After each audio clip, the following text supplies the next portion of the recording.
Hello, everyone. So I'm going to be doing a presentation on Battery Park City in Manhattan.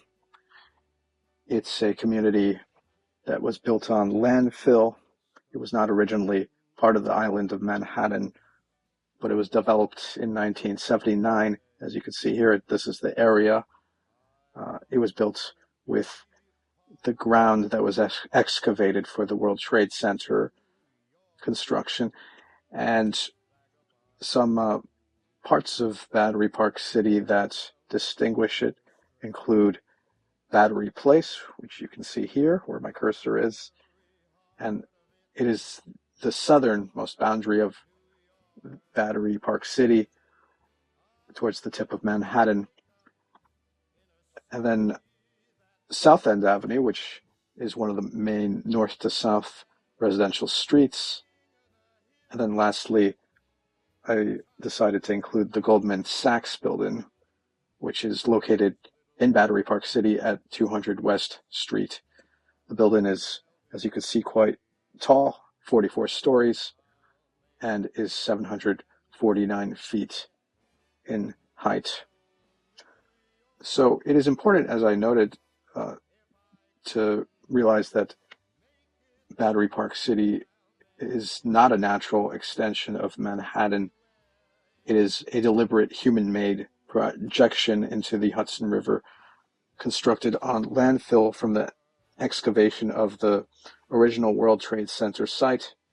This neighborhood is a quintessential example of how the city of New York has historically commodified its own geography. It also illustrates how real estate development can be a tool of both civic vision and private enterprise. In studying Battery Park City, I traced many recurrent themes in urban transformation: the manipulation of land, the negotiation of public and private interests, the aesthetic and social goals of urban planners, and the selective preservation or erasure of memory. What makes this area compelling, in my opinion, is not only how it looks today, but how it came to be. In this presentation, I will unpack that transformation by examining the site's historical roots, its planning and design, its changing demographics, and its cultural presence in the broader urban fabric of New York. Now moving to the historical context of Battery Park City. To fully appreciate the evolution of the community, I think it is important we consider the site's deep historical layers. Before the 20th century, this area was a bustling port zone that helped define New York as a global maritime city. The original shoreline ran much further inland, and what we now call Battery Park City was part of the harbor. By the 1960s, Lower Manhattan was facing economic stagnation and physical decline. The piers were crumbling, the shipping industry had moved elsewhere, and the downtown area needed a new purpose. It was in this context that the city leaders proposed building an entirely new neighborhood on landfill, a bold gesture that combined urban renewal with economic speculation. The master planner of Battery Park City was Brian Shea of Cooper Robertson. The plan was adopted in 1979 and designed to balance commercial, residential, and retail space, with a third of the site dedicated to public parks. The landfill used to create Battery Park City came from the excavation of the Twin Towers, as I noted earlier, turning the literal displacement into metaphor. Manhattan's commercial power redefined the physical boundaries of the island, from a place of work and docks to a polished residential enclave. This was not just a geographic shift, it was a rewriting of function, axis, and value. The process of developing Battery Park City was a feat of engineering, but it was also a complex social and political negotiation. Using 1.2 million cubic yards of excavated material and fill, the city effectively created new land where the Hudson once flowed. But beyond the physical construction, the project reflects how real estate in New York operates as a kind of narrative force. It creates stories of progress, prosperity, and modernity. I think development here meant more than building homes. It meant redefining Lower Manhattan. The creation of Battery Park City was intended as a catalyst for revitalizing the financial district and bringing middle-class families back to the area. However, it also sparked decades of debate about who urban development serves. The master plan, first drafted in 1969 and updated in the 1980s, was praised for its integration of public space, infrastructure, and zoning controls, yet the cost was not just financial. The project displaced potential industrial reuse, reshaped the natural river ecosystem, and reinforced the dominance of financial and political elites in determining what the future city would look like. Unlike much of Manhattan's organic and often chaotic growth, Battery Park City was the product of meticulous master planning. Its design offers a kind of counterpoint to the dense vertical sprawl of Midtown. Broad esplanades, mixed-use buildings, integrated parks, and strict design guidelines ensure that the area maintains a sense of order, greenery, and pedestrian access. What's especially striking about the neighborhood is the way it was designed to feel timeless. Materials like brick and limestone echo historical styles, while the layout encourages both leisure and commerce. The esplanade stretching along the waterfront is a physical and symbolic boundary, protecting residents from the river but also inviting them into a relationship with it. In this way, Battery Park City enacts a particular vision of urban life, clean, quiet, and curated.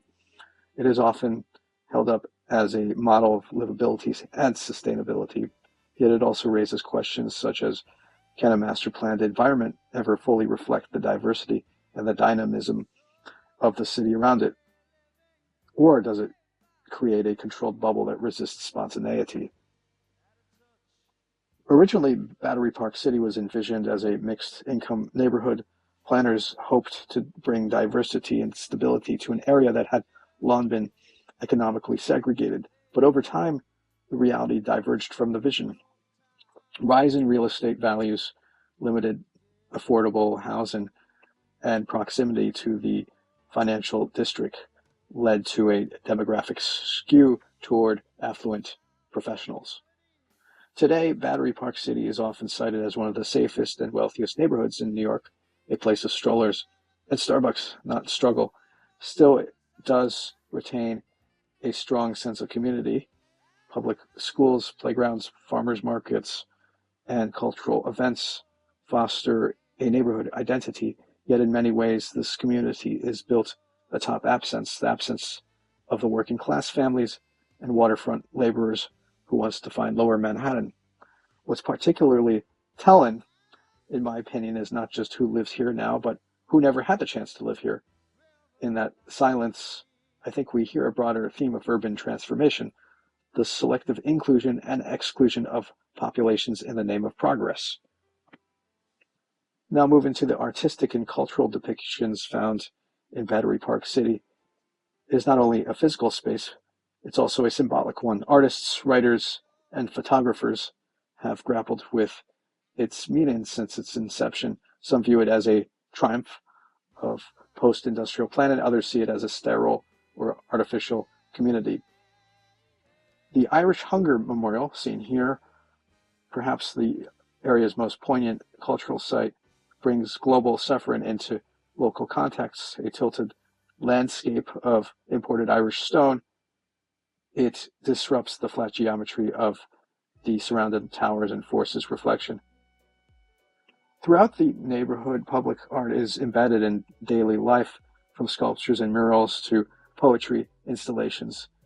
These works attempt to ground the space in emotional and historical resonance, yet artistic depictions of Battery Park City often wrestle with its contradictions, a place born of ambition and displacement, wealth and absence, nature and control. In this sense, the neighborhood is not only shaped by real estate, but by narrative, by how it is told, remembered, and critiqued. If Battery Park City has a soul, it may be found in its green spaces. Rockefeller Park, the Esplanade, and Teardrop Park are more than amenities. They are part of a vision for an ecologically responsible urban future. The Battery Park City Authority has led the way in incorporating sustainable building codes and environmentally friendly landscape, and the parks use native plants, recycled materials, and stormwater capture systems. Teardrop Park, in particular, is a model of urban ecology. Its design evokes natural landscapes within a dense cityscape, offering children and families a place of tactile, immersive play. In a broader context, Battery Park City's emphasis on sustainability positions it at the forefront of climate-conscious urbanism, but it also reflects a privilege. Not all neighborhoods receive the level of ecological care as does Battery Park City. In many ways, these green spaces serve as both sanctuary and symbol, reminders of what is possible and of what is unevenly distributed across the city. Battery Park City, in many ways, represents the culmination of New York's capacity for self-invention. It is both a literal reshaping of geography and a figurative statement about what the city wants to be: orderly, affluent, green, and secure. But beneath this polished surface lies a more complicated story. Battery Park City is a space built from absence. The absence of the riverbed it replaced, the working class communities never invited in, and the erased maritime past that once animated the Hudson's edge. It is a masterclass in urban planning, yes, but also in selective memory and economic prioritization. I think the neighborhood stands as a paradox. It is a symbol of progress and a model for sustainable living. At the same time, it exemplifies the costs of urban renewal, displacement, exclusivity, and the commodification of space. Battery Park City is not just a product of planning, it is a curated narrative written by developers, policymakers, and planners. To close, I think Battery Park City forces us to consider the tensions at the heart of urban identity: growth and loss, innovation and erasure, aspirations and inequality. It is a beautiful place, but beauty isn't necessarily always neutral. Thank you for watching.